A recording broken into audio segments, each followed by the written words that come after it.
रत्नागिरीमध्ये एसटी महामंडळाच्या खासगी एजन्सीमधील एका कर्मचाऱ्याला धमकावल्याचा कथित व्हिडिओ आणि ऑडिओ क्लिप सध्या व्हायरल झाली आहे। या क्लिपमध्ये शिवसेनेचे शहर प्रमुख प्रसाद रळेकरांचा आवाज असल्याचा दावा करण्यात येतोय।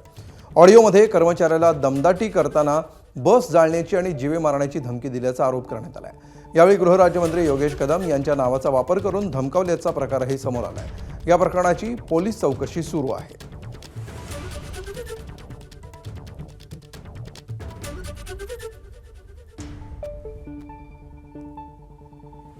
कपूर आहे बोलतोय जेवढ्या अलोकेशनला केलंय बोला तेवढ्या जर केल्या नाहीस हा. मी सगळ्या गाड्या फोडीन आता रात्री बसून मी माझ्यासारखा वाईट कोण नाही तुला दादा, कुठलं ऐका ना, प्रेशर ऐका कोणाचं ना. कोण कोण योगेश गौरत हा मला कोण हा मला त्यांनी माझा सांगितलं आदेश आहे सांग मला हा? आता त्यांनी सांगितलं की असं कर म्हणून मला केलं. मी माझा फोन आहे सांग योगेश गौरतला हा. त्यांच्या ड्युटी एक जरी कॅन्सल केलीस तू तुला सगळ्या स्टाफ सकट तिथं जाळीन ना मी माझ्या का भिकाचू कोण नाही गाड्या फोडीन मी सगळ्या गाड्या जाळीन नाही मला ते आहेत तशा. वरनं सांगतील तेच करणार ना मी वरनं कोण मा- तुझ्या मा- कंपनीचा मा- कॉन्ट्रॅक्ट कॅन्सल करू का उद्या तुम्हाला कोणाचा आदेश नाही कोणाचा काय पाळायचं आणि कुठली हे चालवायचंय ना हम्म.